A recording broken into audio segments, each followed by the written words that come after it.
handa yung papakulo ko yan.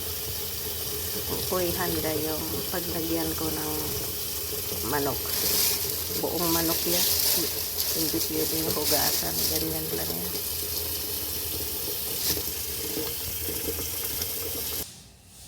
Inayos ko yung manok.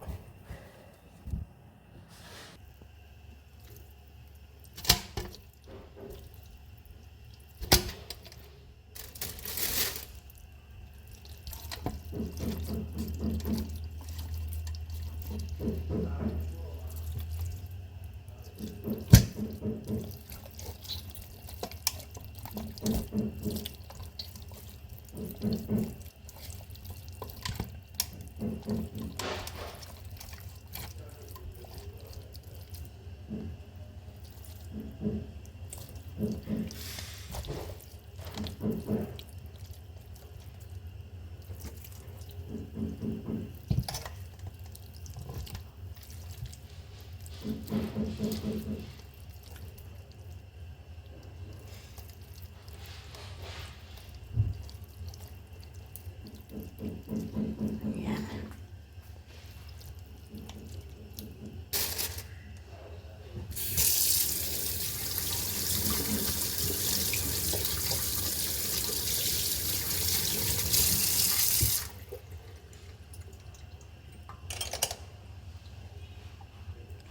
Yan yung manok.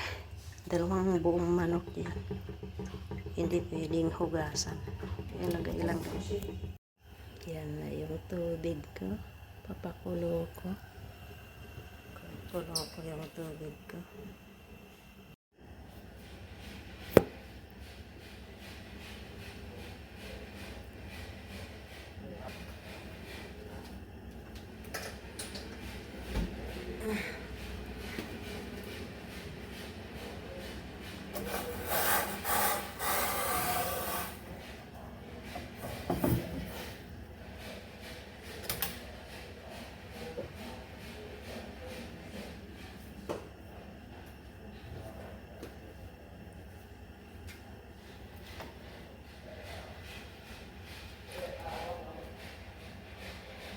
Papakuloan ko yan ng at least mga 4 hours.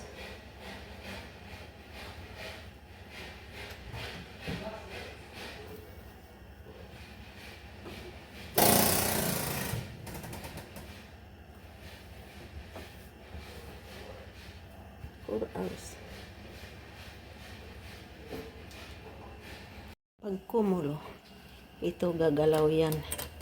Gagalaw yan pag kumulo. Umaano siya. Tapos, iano ko yung iset ko sa small fire. Para maluto ng 4 na oras hanggang 4 na oras na yan. Lulutuin ko ng 4 na oras. Ganyan kahirap gumawa ng chicken essence. Kukulo na yan. Kukulo na yan. Ganyan yan. Karne. 2 buong manok yan. Nahati lang ng kalahati. Kaya 4 na piraso yan. Kukulo, gagalaw ito pag kumulo. Saka ko naman hinaan yung apoy. Pag kumulo.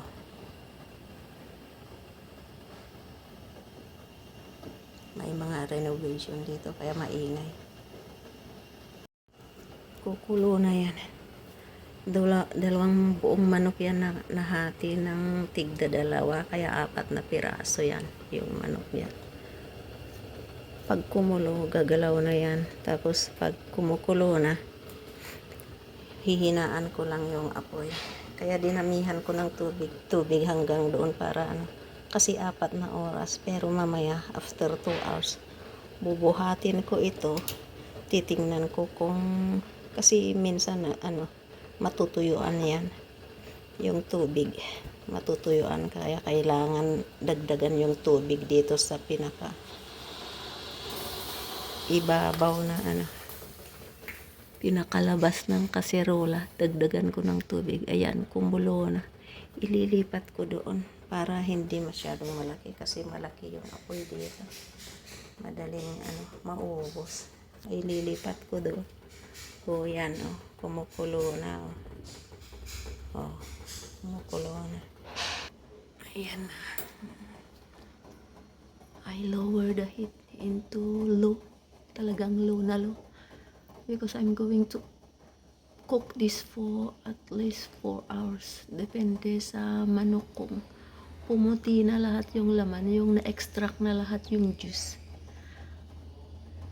Saka lang maluluto kasi kailangan ma-extract all the juice from the chicken. There's no water added. It's natural chicken extract. Yan. That will take until this afternoon. Now is 10:35. Ganyan siya. Magbabago yung kulay ng manok pag tumagal na. Ganyan pa rin. Hindi pa rin siya umaano.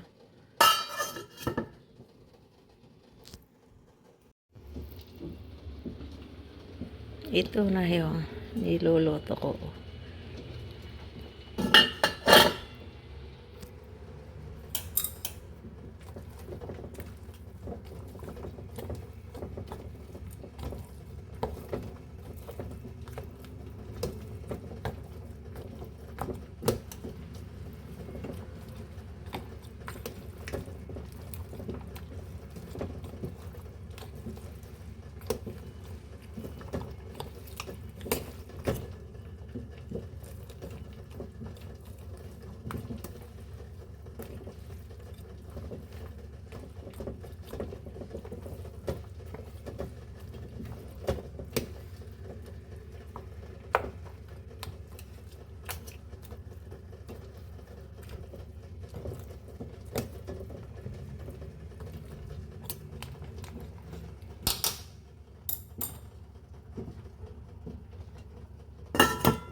This is now the chicken.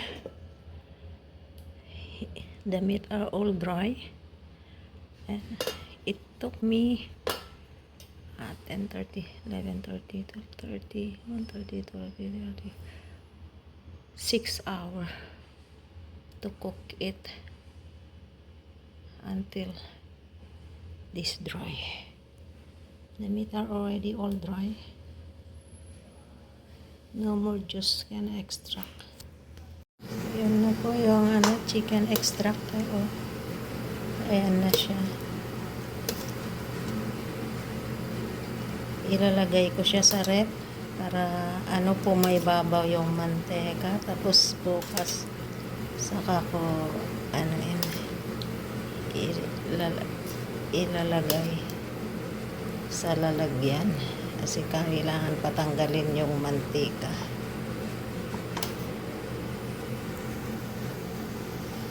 Yan na po siya. Yung sabaw ng dalawang natural extract of a chicken.